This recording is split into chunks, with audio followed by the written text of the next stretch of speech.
Chegamos à lição de número 11, já estamos quase no final, mas você é muito bem-vindo nesse canal que pretende estudar a lição da Escola Sabatina de uma forma sintetizada, de uma forma resumida e de uma forma didática também, por que não dizer assim. Nessa semana, na lição 11, o título é Os Eleitos. Paulo volta ao assunto da relação do povo judeu com o cristianismo. Ou seja, nos capítulos 10 e 11 de Romanos, ele volta a falar da situação de Israel em relação à eleição divina e a sua relação também com os gentios que agora passam a entrar dentro do cristianismo. E a pergunta que fica no ar é a mesma da semana passada. Teria Deus rejeitado Israel? Agora, num outro sentido. No capítulo 9, ele deixa claro que Israel foi rejeitado, sim, como um povo, como alguém que era o representante de Deus, como alguém que tinha uma missão. Em nenhum momento, nem no capítulo 9, nem no 10, nem no 11, ele retira a possibilidade de um judeu individualmente se salvar. Porque ele mesmo era um judeu e estava ali como salvo, estava ali como um membro do corpo de Cristo, que era a igreja cristã, como membro do novo Israel, que era o povo de Deus, que era a junção de cristãos, de gentios e de gente de todas as nações, tribos, línguas e povos. Ou seja, nesses capítulos que nós estudamos nessa semana, a pergunta que fica é a seguinte: será que Deus rejeitou Israel no sentido de salvação? Então, eu de novo dividi em perguntas para facilitar as coisas, como se fosse um questionário. E a primeira pergunta é essa: teria Deus rejeitado Israel?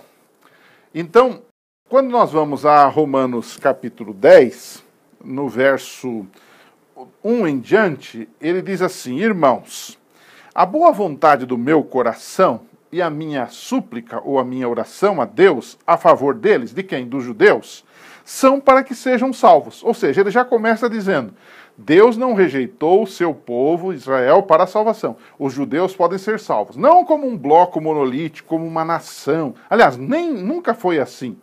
Se você vai a Êxodo 19:6, se você vai a outros textos do Velho Testamento, Deuteronômio, por exemplo, você vai perceber que Deus chama Israel baseado no seu amor, na sua graça, para ser o seu representante, para serem missionários dele no mundo. Mas não chama para a salvação, porque o próprio Paulo diz em Romanos 9, e nós estudamos isso na semana passada, que nem todos os que são de Israel são israelitas. O que ele está tentando dizer é o seguinte: que nem todos os israelitas ou os judeus são salvos, ou são pessoas consagradas, ou são pessoas que aceitaram a justiça de Deus. É isso que ele está dizendo. Que Deus sempre teve em Israel os fiéis, um remanescente fiel, um punhado de gente fiel, e um grupo que não era fiel e que foi rejeitado por Deus. Então, ele começa então dizendo que não depende de ser um povo para ser salvo, mas ele quer que todos eles, que muitos deles sejam salvos. É o que diz o verso 1.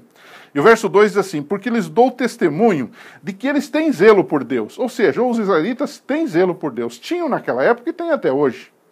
Mas então Paulo faz uma ressalva. Ele diz: porém, um zelo sem entendimento, ou porém não com entendimento. O que ele está tentando dizer aqui?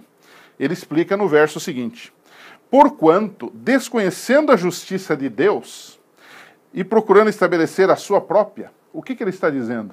Eles buscam a Deus, mas de forma errada, através do seu legalismo, através das suas obras próprias. Eles acham que a justiça vem por isso, e a justiça não vem por isso. Essa justiça vem pela graça, a justiça vem pela fé. E ele diz: nem se sujeitaram a que vem de Deus. E então ele coloca aqui um verso que deixa muita gente confusa.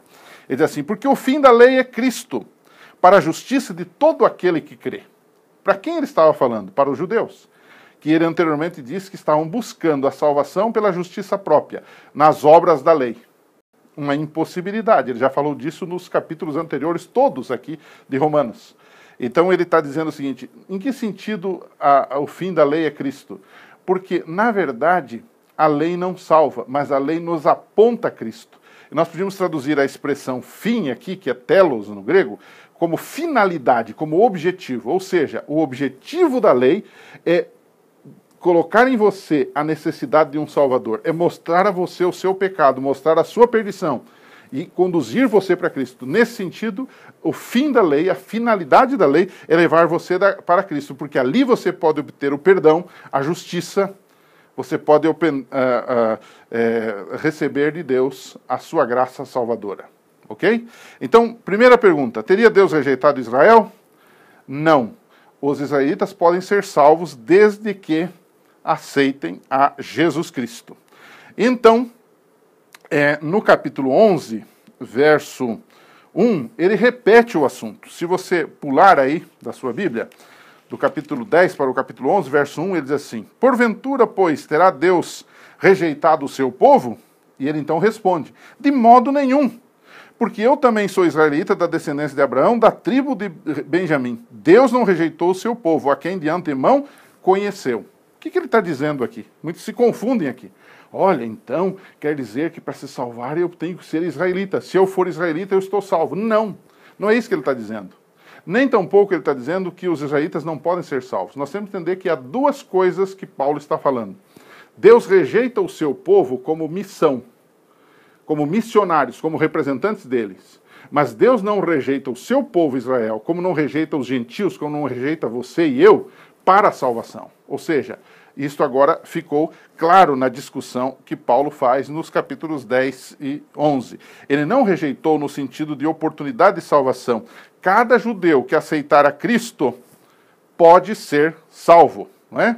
Mas como missionários, como representantes de Deus, os judeus, de fato, foram rejeitados. Basta você ler, por exemplo, Romanos 11, verso 20, que eu leio aqui na minha Bíblia, que diz assim: bem, pela sua incredulidade, eles foram quebrados. Tu, porém, mediante a fé, estás firme. Não te ensoberbeças, diz Paulo, mas teme. Porque se Deus não poupou os ramos naturais, também não te poupará. O que ele está dizendo aqui é que os judeus não cumpriram a vontade de Deus, não cumpriram a missão de Deus, e eles então foram rejeitados. E ele diz: mas você que é cristão, você que foi enxertado na oliveira, que era Israel, não se ensoberbeça, não se orgulhe. É uma mensagem para nós hoje também. Porque se Deus rejeitou os naturais, ele vai rejeitar também os enxertados, que podemos ser nós hoje, né? Então ele fala dessa questão da oliveira, que é Israel, e do enxerto, que são os gentios, que somos nós, não é? Mas ele diz que agora, no verso 17, que esses dois formam o povo de Deus. 11:17 diz assim: se, porém, alguns dos ramos foram quebrados, e tu, sendo oliveira brava, fostes enxertado em meio deles, e te tornastes participante da raiz e da seiva da oliveira. Ou seja, nós agora fazemos parte do povo de Deus como um enxerto na oliveira que era Israel. Então, hoje, judeus e gentios, todos se salvam em Cristo e fazem parte da igreja de Cristo, do Israel da fé. Então, por último, uma segunda e última pergunta da lição dessa semana é a seguinte: como os judeus então podem ser salvos? Como eles podem ser salvos? Essa é a pergunta e a resposta que Paulo já dá em Romanos 11:26. Note o que ele diz. Romanos 11:26 diz assim, o texto bíblico: e assim todo Israel será salvo. Será salvo em quem? Em Cristo. Porque ele diz assim: virá de Sião o libertador. Quem é o libertador? É Cristo. E ele apartará de Jacó as impiedades. Esta é a minha aliança com eles quando eu tirar os seus pecados. Aqui fica claro uma coisa: Israel não foi e não será salvo por causa de ser Israel. Israel foi escolhido para ser o povo de Deus, para serem os missionários de Deus, mas para a salvação, todos os que aceitam a Cristo pela fé são os escolhidos, sejam israelitas, sejam gentios. Todo Israel será salvo nesse sentido. Aliás, quando a gente lê os escritos de Ellen White, por exemplo, nós entendemos melhor essa expressão de todo Israel será salvo, porque ela indica que haverá um tempo, no tempo do fim, em que muitos israelitas vão aceitar a Cristo e vão ajudar a terminar a obra da pregação do Evangelho.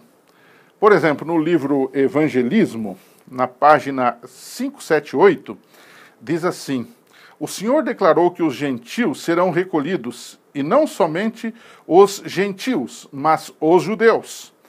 há entre os judeus muitos que serão convertidos e por meio de quem veremos a salvação de Deus sair como lâmpada ardente. Ou seja, é importante esse ponto que Ellen White destaca aqui e que Paulo destaca também. Em nenhum momento o apóstolo Paulo quis dizer que os israelitas não podiam ser salvos, mas que ao aceitarem a Jesus como Salvador, eles podem ser salvos. Eles foram rejeitados como uma nação representante de Deus, missionária de Deus. Mas, como pessoas, eles podem ser salvos. E aí, Ellen White faz essa previsão. Ela diz que chegaria um tempo que muitos judeus iam se unir à fé. E aí eu faria uma pergunta. O que nós podemos fazer para ajudar o cumprimento dessa profecia? Nossa igreja, por exemplo, tem áreas que trabalham especialmente para judeus. E isso é muito importante, congregações para isto. É interessante que a gente ore por isto. E é interessante também que onde nós estivermos, na cidade que estivermos, se houver ali um judeu, alguém descendente, podemos nos aproximar, podemos também conversar. Uma dica que fica aqui para você é que um judeu, geralmente, ele não aceita ser ensinado por alguém. Aliás, quase ninguém aceita. Então seria interessante, ao se aproximar dele, você começar a perguntar sobre a sua fé, sobre as suas origens. Ele vai se sentir bem. E nós vamos ver que entre nós, adventistas e os judeus, há muitas particularidades, há muitas similaridades, há muitas semelhanças. E isso pode nos possibilitar uma conversação sobre Deus, sobre a graça de Deus e, finalmente, sobre o Salvador Jesus Cristo, de uma forma, digamos, diferenciada. Mas precisamos, acima de tudo, pedir a iluminação do Espírito Santo para fazermos esse trabalho. Mas aqui o capítulo 10 e o capítulo 11 fala exatamente disso, de que Deus ainda quer salvar judeus. Mas não só judeus, disse Paulo, gentios, todo mundo. E você e eu temos que ser esse instrumento de Deus, o povo de Deus, os seus missionários hoje. Que Deus te abençoe e que a gente possa colher muitos frutos para o reino de Deus. Um abraço e até a semana que vem.